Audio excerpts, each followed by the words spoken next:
Who or what inspires you as an author? There are a number, okay, places because I always find locale important, very important to a story. People I have met and uh, maybe that I do not know very well, but I can make up a life history for them and find them compelling characters. And then what I read. So reading, I think a lot of times that's the main thing that pushes you. After doing so much reading, at some point, you just feel compelled to have to write. So, Yep, let me make sure. Who or what motivates you as an author? well, it's the it's really the same thing. Um, One other thing is that I have something that I want to tell people, and so when I write, I may be writing with one person, individual in mind, that has motivated me to write, and sometimes I have a broader audience that I have in mind. I also writing for myself a lot of times, and there's certain individuals that motivate me to write, and then sometimes some of my dreams have done this. Cool. What author or books have influenced you the most as an author? Okay, all the work of Jorge Luis Borges uh, has influenced me a lot. Also, an Argentine writer by the name of Alejandro Dolina, who's a radio personality and has also written these books that mostly are vignettes about people he makes up about Buenos Aires, and it's about they're very quintessentially Argentine, where I grew up, and so I just feel those in my bones. But also Bill Bryson. The first one I read of his was a short history of nearly everything, and then I've read several of his. He's a brilliant writer. His personality comes through very strongly in what he writes, and it's entertaining, and so I can pick up pointers, not try to imitate any of these people, but you draw on them. Mm-hmm. You're influenced by how they write when you write. Well, you can only go. You have to have models. Mm-hmm. Does that answer the question? Yeah. Most often, where, when, and how do you write? Okay, I write when I have time. So I have a real job, Mm-hmm. so that means that most of the long semesters I can't, and so what I do is if I get an idea, I jot it down in a notebook, and then start on it when I have time. So usually, I do most of my writing in the summer when I'm not having to teach, and but sometimes over the breaks, like the winter break. And then if I have something pending and nearly done or whatever, I might do a little writing in the evenings, something like that. But I never have difficulty in thinking what to write. I don't have enough time to write what comes to my head. Mm-hmm. Cool. How is technology changing print culture, specifically regarding authors and readers? Changing what kind of culture? Print culture. Oh, print culture. Oh, goodness. That is a huge thing. In the first place, I think we all realize that the coming of the e-book has pulled some away from print reading. But that's probably gone as far as it's going to go. There are a lot of people who are going to print only. A lot of people who like the readers, the e-readers, because they can change the size of the print. So people with reading problems, or they like to read at night, not bother somebody, and so they can read that without having a light on. But there are people who use both. A lot of people use both. people who usually read print but take an e-reader on the plane. Mhm. I think where it has hit the most, where it's really affected the most, is like Amazon, and that sells all these books online. They sell a whole bunch of other stuff online too now. What that has done is brought down a lot of the bookstores. Mhm. Ridgemar Mall doesn't have a bookstore in it. And I don't know if Huron Mall does. I don't think so. Probably not anymore, but they used to. I remember when they did. Mhm. And big chain like Borders went completely out of business. And Barnes and Noble has been proactive in doing something to help keep it in business. What's not kind of unexpected is that the independent bookstores are starting to come back Mhm. because and the people who are really aficionados of print will go to those. But I think the biggest thing has been, okay, the computer makes it easy to write, but people get sloppy in editing. Okay, that's not the biggest thing. I just thought of it right now. Even though we have spell check, in print books we get more misspelled words than we used to. Plus wrong word stuff because people just aren't copy editing as closely as they need to. But what I wanted to go to, the most important thing is that any and everybody can write and upload it to CreateSpace and have their ebook or a print book, order print books for nothing if they have artwork, and for a very reasonable price if they don't. And so there's a lot of very bad writing out there, and the good writing is all hidden among it. And so somebody with good quality writing that really has something to say has a much, much, much harder time getting an audience than they used to. That is the tragedy of the technology. It's a good segue to the next question because it was when you write, who is your intended audience? Okay, we talked about that some. As I say, you have to have somebody in mind when you write. So I write a blog, and my intended readers are people who are interested in the same kind of issues that I am, especially people who may be wanting to get a different perspective on stuff, people who really want to learn. And then my English fiction is for, I have people who really love good writing and good story in mind. And in Spanish, it's the people who are, as for Argentines, the people I grew up with who are used to reading literature. So these are the readership that I have in mind when I write. But also sometimes I have a particular person, like maybe the person the main character was inspired from, and to some extent I'm writing to this person sometimes. And sometimes I'm thinking of what my mother would like. She had a teacher growing up who loved English literature. And as a result, my mother loved English literature, and I love English literature. And so another writer that I think writes well is H.G. Wells. And some of his preoccupations and some of the ways he writes. But I try not to, okay, I'm going off topic. People I'm writing for, and as I said before, I write for myself too. How is the current technological revolution changing your audience? Changing the audience. Your specific audience. My readership. I haven't thought about that very much, really.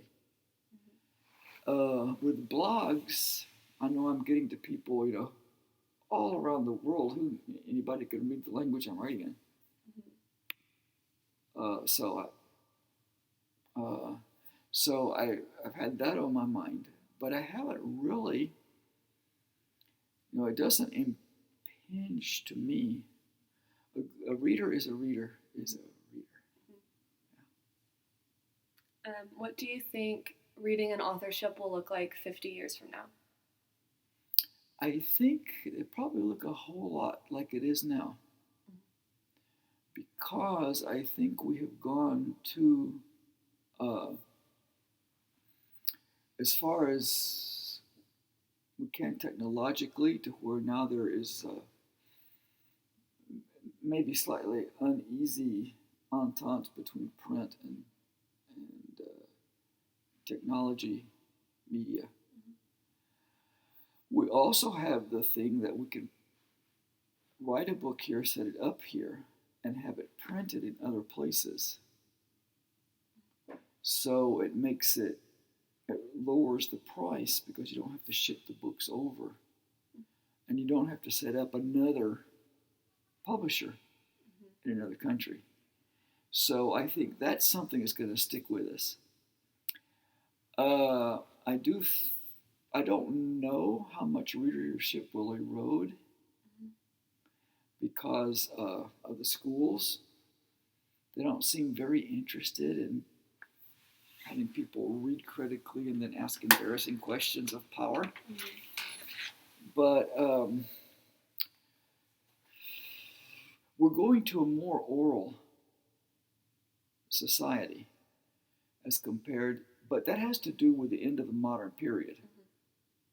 The modern period went from the mid-15th century to, say, World War I. After that, we've been in something very different. And that modern period was dominated by print and linear thinking and analysis. But the Romantic period wanted to go back to story. They were sort of anticipating this end of the modern period. And one thing that's characterized the postmodern period is radio and television, movies. And these are a lot more oral kinds of things. So it's going to affect the literature a lot, in that you have to tell a story and be a good narrator if you're going to have a readership. So in 50 years, I won't see that personally, but I think we'll have some erosion of readership if things don't change, and we'll have more crossing of oral procedure into narrative. The first people in the postmodern period, the modernists, they wanted to do stream of consciousness as something more real, but there's only so much you can do with that before you just can't read that anymore. And so really the rescue of the literature is in narrative that's strongly connected to orality. So you get a lot of things like that, books. This is based on the oral tradition. A lot of the magical realism is bringing an oral tradition and just pretty much telling the story as if it comes from the thinking of the people and how they just made it orally. How did you find a publisher, and how long did that process take? It took about a year to find a publisher for the first thing I wrote, which is this book of short stories in Spanish. And I had the disadvantage of being here. And I went down to the book fair in Argentina. Buenos Aires has a book fair that started in the mid-'70s, and they get several million people go through that book fair over a three-week period every April. It's just amazing. And so I found and met an editor. Her name was Diana Paris, who worked for MSC editors down there. And so when I got back here, I emailed her my files of stories. And she wrote me back and said, I would love to be the editor of these stories. But And this was the year 2000 when the Argentine economy completely collapsed.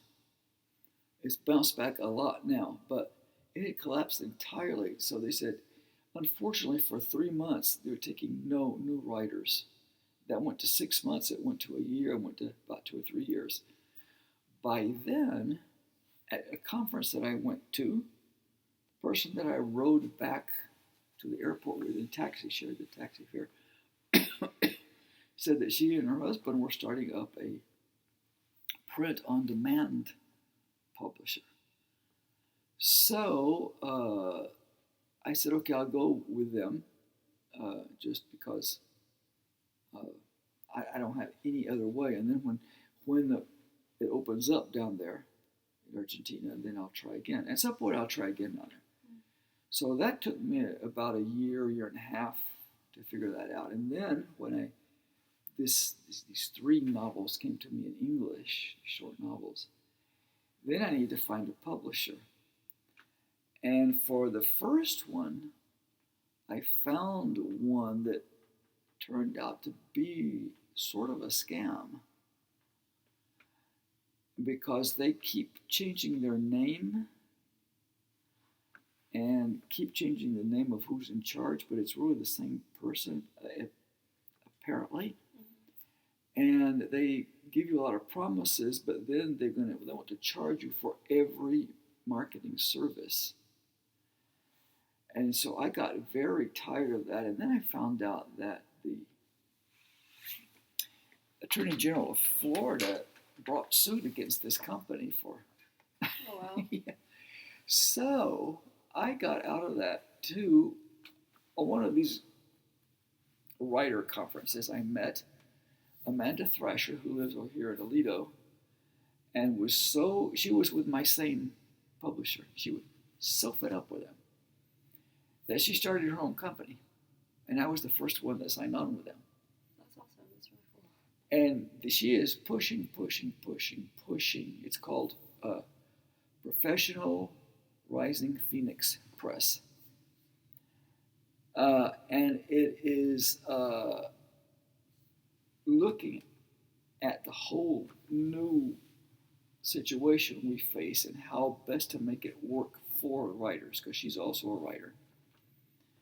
And so she's put out her stuff with it. And then we have 100 titles now in about 3 years. So I republished my first one of these with her, and the subsequent ones as well. And so, for example, she, one thing she's doing, she's been staying up on all of what's happening. So we started with CreateSpace to actually print the books. But, okay, thank you.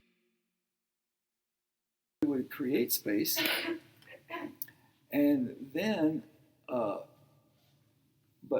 you know, the difficulty we run into getting these placed in the bookstores is that if they're not returnable, they won't buy them. Mm-hmm. So Ingram, which was one of the biggest, if not the biggest distributor, has set up its own printer. It's called Lightning Source International. And so we're starting to print with them. And these books are returnable. And so she monitors them, and then if we start getting a lot of returns on a particular book, she'll turn that button off. She can do it online, where they're not returnable anymore, so they don't get any more returns. And so we control that, so you won't get stuck. We get returns, then you have to pay for them. Mm-hmm. So that's a huge problem that we get. And so she's going to the Texas Library Association this month, in April this year, to give away a lot of these books, and they can also sell this year. She's going to sell however many she can. And so she's getting it out to the people so they will know it. So these books would be really good for high school social studies classes, for example. This series of 3 books that I have, 3 novels. And so she's working very hard to see what the possibilities are under this very new scenario that we're working. But one problem we wrote into, she sent my books and some books by another writer, and the other writer, her name is Emma Gingerich, and she grew up on the Amish, and she escaped from them, and she wrote a book about this. She got an interview on CBS and Barnes and Noble told me and her both, no, we're not taking your books. And she asked why. But the publisher asked why. Well, there are just not enough sales on Amazon. Well, how are these people going to know the book's even there? It's any good, you know? So here you have somebody who has a really good things to write, but is not already a well-known writer. You're not going to get in with the publishers. And if you do get a traditional publishing contract and you get an advance, then if you don't sell enough books to cover the advance, because see, you don't get any royalties until that advance is paid back. And if you don't sell enough to cover all that, you owe the publisher that. So, you know, so economically, it's bad for the writer. So what I have seen is that from the very beginning, when they started printing books by Movable Press, there was an economic side to it. The first books that were printed, they knew they could sell a bunch of them. That's why they printed them. Bible in German, the Greek New Testament, because there were all these monks that would love to have a copy of it. You know, so they knew they had. So there's a commercial side, but there was a mission too. And so if we make money, fine. If we lose money some years, fine. You know, but we're on a mission to produce books for people to read. And that mission persisted into the 20th century. And at some point, it became all business, all profit. And that's why the idea of the mission that they have is gone. My publisher is on a mission, so anyway, she's trying to recover that. So that's what we're dealing with. How much did your manuscript change during your publisher's editorial process? Nothing at all. Because here's the thing. My publisher needed an editor for her book, so I edited it for her. She was so happy with it. And I said, I'll edit my own book. So I do my own editing for it. And when I give it over, I say, well, you know, this is fine. So that's highly unusual. That's pretty cool, though. But they've been very, very good about it. Do you have a definite or specific organization and structure in mind as you begin writing? If so, how definite and specific is your outline? Okay, that varies quite a bit with my stories. In Spanish, these are fantastic stories. So I gotta have a plot, gotta have characters, and I have to have some kind of philosophical or other non-scientific, non-technological explanation for the reality I'm presenting. And sometimes that's very much in your face, and sometimes it's totally, almost completely hidden, and sometimes it's halfway, you know. If I have those and I know where I'm ending, then I got to know usually I have to know where I'm ending before I start.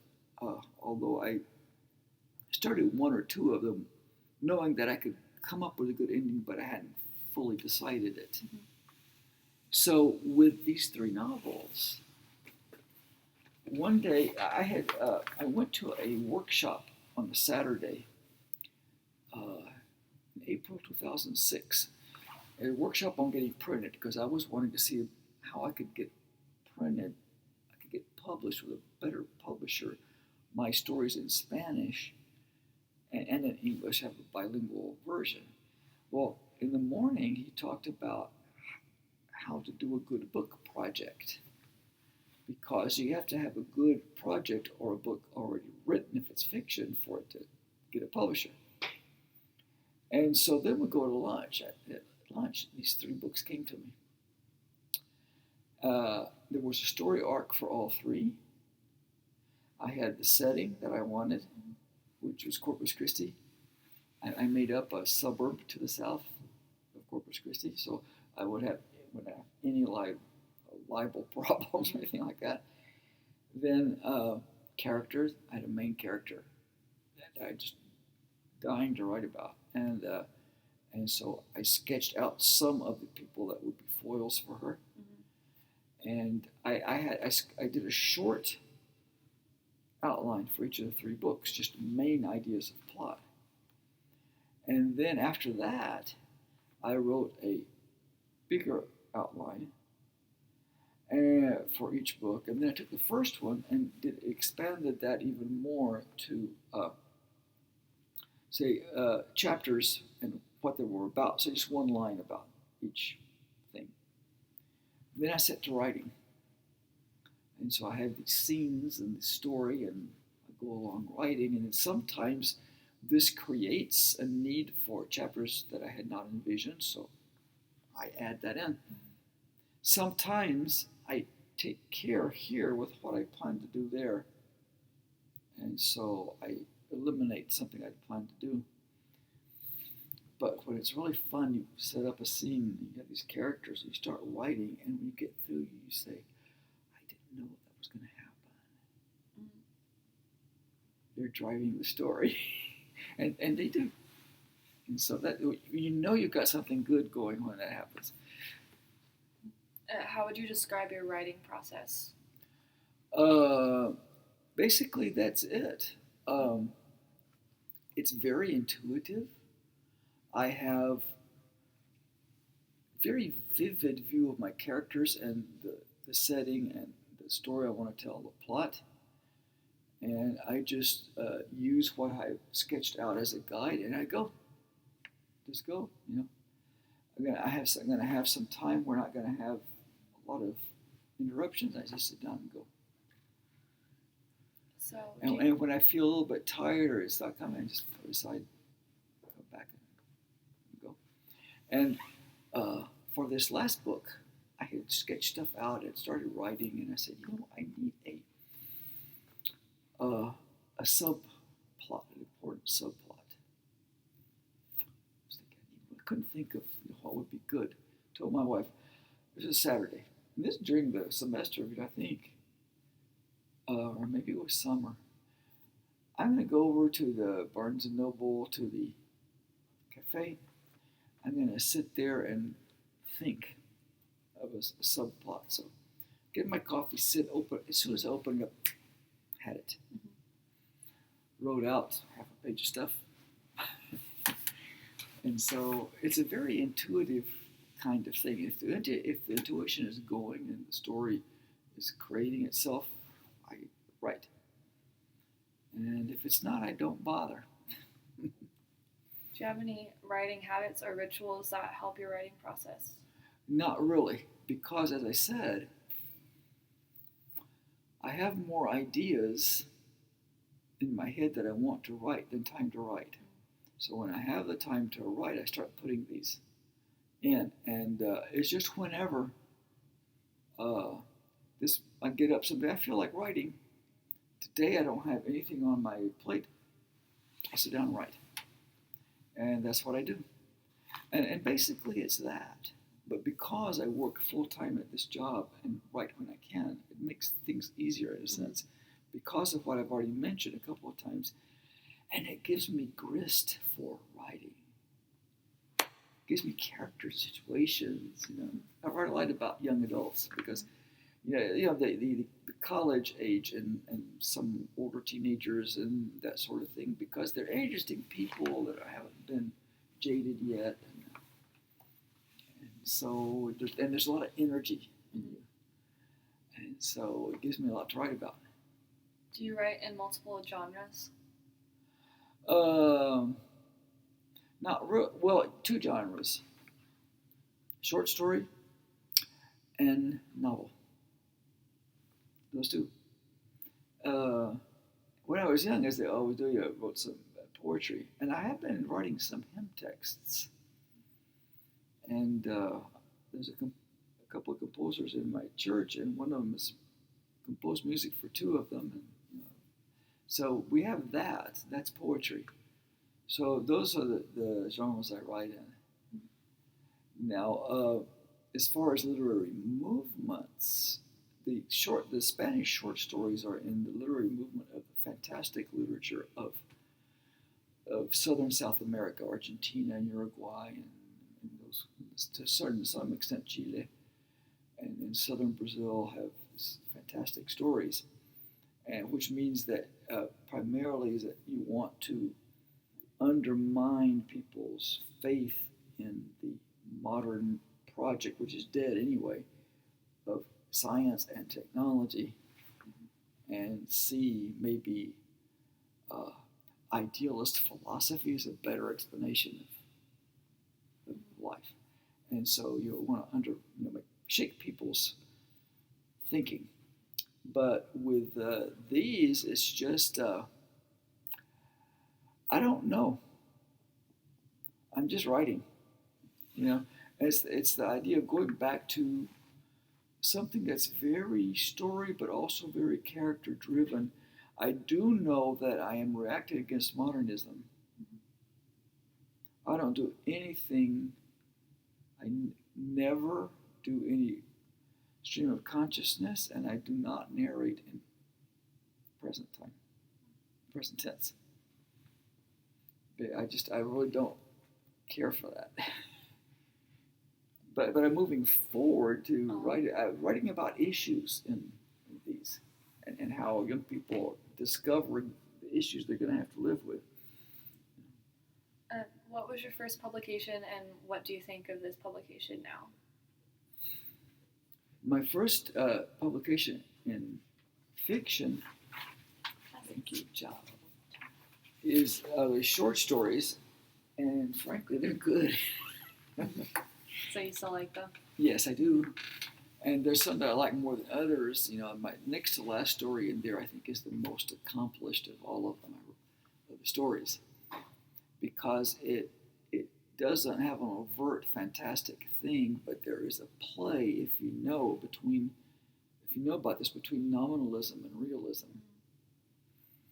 And these two guys are socios, what's that in English? Partners in a restaurant. They own a restaurant. And this restaurant is there's stuff about Buenos Aires, the idea that south of Rivadavia Avenue, which sort of bisects the city, is the old and real Buenos Aires, and north is the new and richer. And they're just a block and a half to the south of Rivadavia. And one day, this guy, one of the partners coming along gets to the subway stop, and they've changed the name. And this is a real name change that really happened, because they were trying to eliminate the duplication as much as possible, and they named the subway stops by the cross streets. So this was Jose Maria Moreno, which is the street that the restaurant's on. But there's another subway line further south that has that name. But at Rivadavia, all the streets change names. So this is very much grounded in, Buenos Aires. And so they renamed it for the street that runs to the north, which is, Acoite. So he's all upset, and he comes into he calls, his partner's not there, and so he calls up the subway and says, "Why have you done this?" Well, because we're trying to eliminate duplication of names. Well, haven't you consulted with the people who live around and with the business people? Frankly, no. But so we can't give our opinion. Well, to be, he says, you can protest if you want, but to be a realist, nothing's going to happen. So they call him, they say he's not realist. So his partner comes, and he says, this is terrible things happen. What? They changed the name of the subway line. And the other partner says, so? But it's a tragedy. No. Shakespeare say a rose by any other name would smell the same, you know. See, that's just the point. He says, Juliet says that because she's saying that if Romeo had a different name, then they wouldn't have any problem getting married. But the tragedy happens because of what they're called. And he said, I don't. Now that's absurd, he says. And so you're not being realistic. And so anyway, what happens is that the partner does a campaign saying that they're like going to stop because the first guy wanted not to even mention the new name. So there's going to be people going to come from the other side. They're going to think we belong to that other side, and it's going to change. And in fact, it does change who comes. A lot more people come. Restaurant changes from a bar and grill to kind of semi-fancy restaurant, very popular. And this is in the mid-'70s. You have all these political groups start coming in. Well, one day, some people come and commandos come in, not uniformed where you can tell where they're from, and they take people from one table and drag them out, and one resisted, they shoot him, and they go. And the other partner's all shaken. And at that point, there's a shift of who's the stronger partner. And so all this happened, and it's just really good. So at the end, they're back to what it used to be, bar and grill again. And but the thing is, the realists are the ones that say that if you name something, then that defines its essence. And the nominalists are the ones who say, no. You can name anything. It doesn't change what it is. And so the nominalism is the thing that the modern project believes in, but the realism is a philosophical construct that we really ought to pay attention to. So you see what's going on in those. So anyway, so those, I really like writing in that. I have some more stories that I want to, but some of them I don't think are quite as good. I have to work on them some more, I think. But I had the inspiration was really going for those. Besides teaching and authorship, have you ever had any other jobs in the writing field? Translating. Lots of translating. For a year and a half before I came to CU, I lived from translation. And it was technical and business and legal and medical translations. So I mined that for my stories. My first big story that I wrote, it has to do with patents. I translated a gazillion patents. And that's a very hard, difficult, exacting, tiring sort of work. But that's basically it. But being an academic also means that you publish. Yeah. So the first things I ever got published were academic articles. And the first one I did is weak. They published it in Hispania of all places, but yeah, I wouldn't want to write that again. What I do right now is a lot better. Okay. Last one. Yeah. Have you ever worked through a manuscript and then completely scrapped it, threw it away?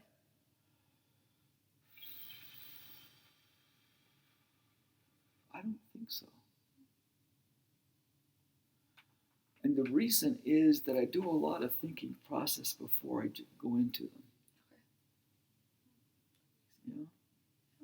But it doesn't mean that it may not happen. Yeah. Because it may. Well, thank you. Yeah, thank you so much. Yes. I really appreciate you taking the time.